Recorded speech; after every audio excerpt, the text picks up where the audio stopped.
Hello everybody, welcome back to Revline 89. So we got a part update for the 4.6 V8 S197 build, and this is something that I wanted to get new because we got new camshaft, the phaser kit. So these are supposed to be new camshaft bolts, and they don't look new, they look actually used, but they're supposed to be new. Maybe they're just oiled down. Well, they're oiled down, so I'm hoping they're not used, but they sure look like they're used.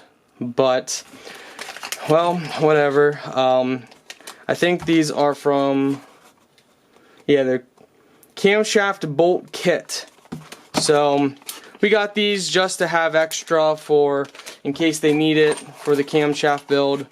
So, that is just a very quick, this video will probably be added with some other clips. So, stay tuned for some more videos. That's a part update.